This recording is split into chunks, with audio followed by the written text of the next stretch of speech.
है तो फिर बुझाना चाहिए। झुकी झुकी ना हो नजर, झुके ना सर, जियो तो ऐसे। सहमा सहमा सा हो दिल, ना हो कोई डर, जियो तो ऐसे।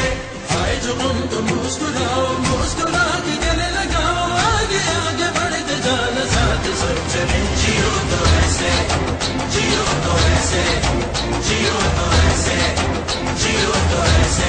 को जीत की लगन, जीत की लगन, जीत की लगन तुम को जीत की लगन, जीत की लगन, जीत की लगन।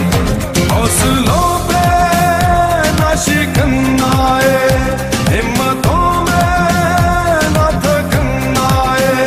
हौसलों पे ना शिकन आए, हिम्मतों में ना थकन आए।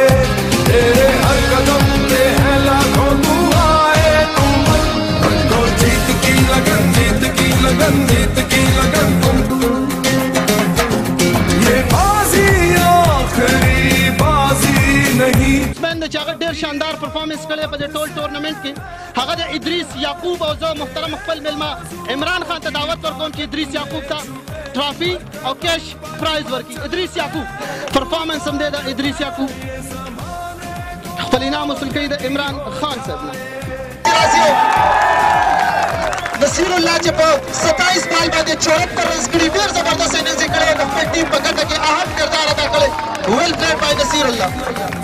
इद्रीस याकूब तदावत पर कौन और रनर अप ट्रॉफी अकबर अली यूसुफ जैसे अपना हासिल किया। इद्रीस याकूब हमें तुम पे है मान हर इवेंट के पाक शाहीन के कप्तान शकील खान और इसके साथ 70,000 रुपए और विनर ट्रॉफी से टकराए, हिम्मतों में ना थकन आए। ډیر زیاته شکریا ادا کوو چې تاسو دا محفل سجاو کو رونق هم جوړ کو او د لیګ نه مزه واغستې.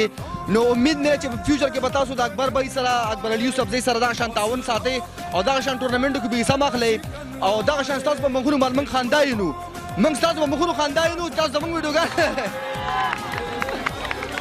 د دې ایډیشن کم سی ای او کم چیئرمین د چا چې دا منعقد کړی دی هغې له دعوت ورکوم چې راشي او د خپل ایونټ باره کې او زموږ د کلالیانو باره کې خپل خیالات اظهار وکړي. اکبر علي یوسف زئی لاسونه کلیپنګ ستاسو غواړم.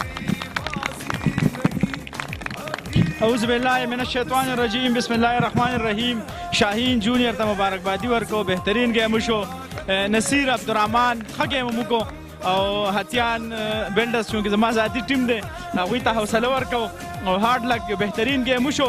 ما خو سټارټ کې لکه زما کلاړیانو ته پته دا خبره بار بار کوم کله چې موږ میدان ته کوزیږو به حیثیت کلاړي به حیثیت اونر ورته هم ګټه تاوان حیثیت نه لري چې موږ وګټله که موږ بیله حیثیت دا لري چې بګراونډ کې موږ کم گیم شو کو موږ کم اخلاق شو کړل کم څیز دغه څیز مین څیز دی او الحمدلله نن مونږ کم دا ایونټ چې جوړ کړی او زه الله تعالی شکر ادا کوم او ستاسو د ټولو ټیمونو شکریا ادا کوم چې یو بهترین ایونټ شو تاسو کامیاب کو او یو بهترین یو اعلی دغه شو انشاءالله په دې لوکل علاقه کې داسې ایونټ نه شوی انشاءالله دا تسلسل به مونږ جاري ساتو او انشاءالله کوشش به کوو چې په کال کې که دوه نه نو یو ایډیشن به انشاءالله خامخا کوو او دا چونکې زمونږ یو سټارټ و یو تجرباتي څیز و انشاءالله نیکسټ ایډیشن چې کېږي نو زه به دعوې سره وایم چې د سی ایس ایل د ایم ایس ایل او د احترام باچا د لیګ د مقابلې او د هغې نه به انشاءالله یو بهترین ایونټ انشاءالله موږ مقرروو. نو دا ټول کریډټ دا څومره څیزونه چې دي دا د هلال بھائی سر ته ځي. هلال بھائی خپل یو بهترین پلیر دی خو د خپل ایونټ دومره پریشر و بې دومره ټینشن و چې د یو میچ ونه کو په خپل دغه کې نو دا زه دته سلام پیش کوم او انشاءالله د ده په شراکت باندې او د ده په ملګرتیا باندې به انشاءالله موږ دا جاري ساتو.